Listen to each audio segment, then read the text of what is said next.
Hallelujah, praise the lord. मसीह में आप सबकी सलामती हो। तो जैसा कि आप सब जानते हैं कि हमने ज़बूर की किताब शुरू की है, तो आज हम ज़बूर की किताब में से ज़बूर नंबर 5 पढ़ेंगे।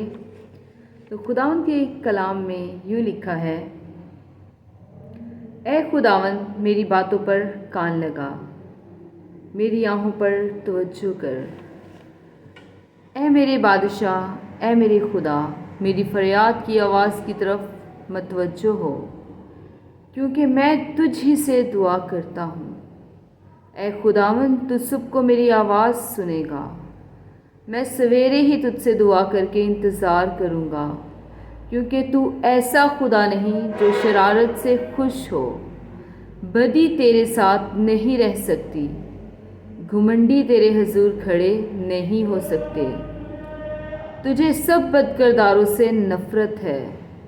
तू उनको जो झूठ बोलते हैं हलाक करेगा। खुदावंद को खूनख्वार और दगाबाज आदमी से करायत है, लेकिन मैं तेरी शफ़क़त की कसरत से तेरे घर में आऊँगा। मैं तेरा रौब मानकर तेरी मुक़द्दस हैकल की तरफ रुख करके सजदा करूँगा।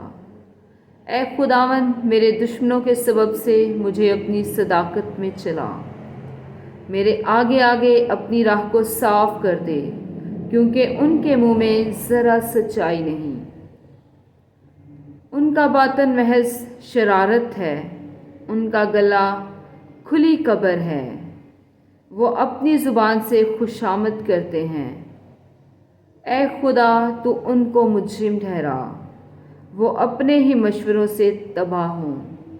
उनको उनके गुनाहों की कसरत के सबब से खारिज कर दे, क्योंकि उन्होंने तुझसे सरकशी की है। लेकिन वो जो तुझ पर भरोसा रखते हैं शादमान हों, वो सदा खुशी से ललकारें, क्योंकि तू उनकी हमायत करता है। और जो तेरे नाम से मोहब्बत रखते हैं तुझ में शाद रहें, क्योंकि तू सादक को बरकत बख्शेगा। ऐ खुदावंद, तू उसे करम से सिप्पर की तरह ढांक लेगा। खुदावंद का पाक कलाम पढ़े जाने और सुने जाने पर खुदावंद की ख़ास बरकत हो, खुदावंद का शुक्र हो। आमीन।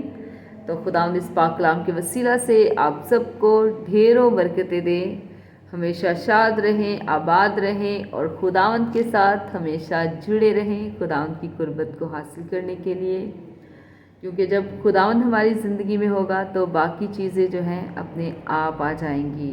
हालेलुया, आमीन। God bless you all. तो अगर आपकी कोई प्रेयर रिक्वेस्ट है तो आप वो कमेंट बॉक्स में कमेंट करके बता सकते हैं। मैं आपके लिए ज़रूर दुआ करूँगी। खुदा आपको बरकत दे। गॉड ब्लेस यू, आमीन।